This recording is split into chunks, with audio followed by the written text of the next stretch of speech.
Hey, what's up everybody? So hey, I picked up this SRG Blue Stripe Mark III combo, and it's a very, very late one, actually from the late 90s, towards the end of the production run, and wanted to check it out and doing some testing, etc.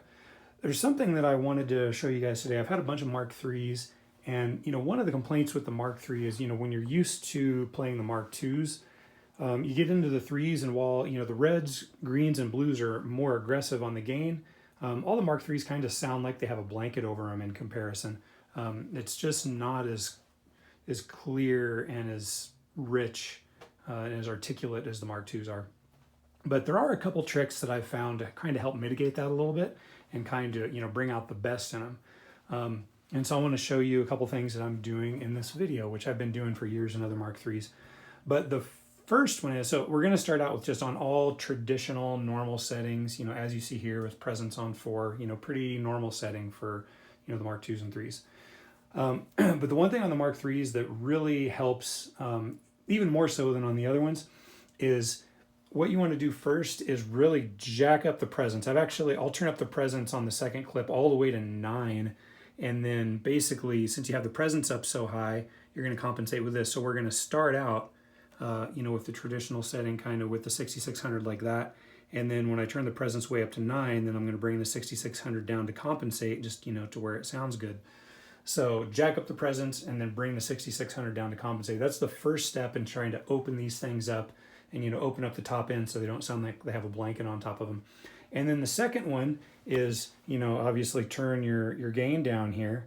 So I'll turn it from 6 down to 4 and then go down here and run a good boost pedal. And, there's tons of boosts out there, obviously, but if you run a good boost pedal, that's also going to help to open it up. So, I'll do a couple, the third clip here is going to be with the OD1X, and then I'll do a fourth clip with the Fortin modded TS9. And then there's another trick that I have that I'm not going to show in this video because it doesn't really, I tried it and it doesn't come out on the microphone, which, by the way, we're using the 609 here on a Greenback cab. So it'd be interesting to see how the marks sound through the Greenback cab when you're really trying to put the beans to it.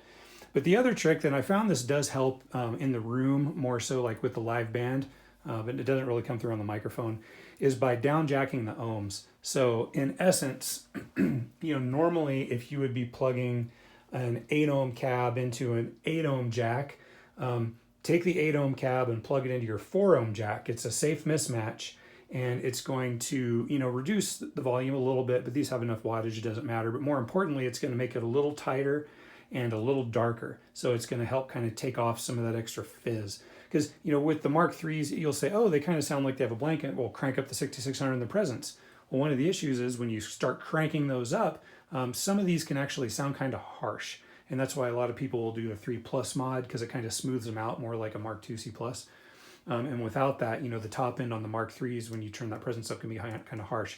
So these tricks will kind of help you to get that top end up there where it's still a pleasing sound and not harsh, and just kind of make the Mark IIIs sound the best they can. So anyway, check out these 4 clips and see what you think. Later.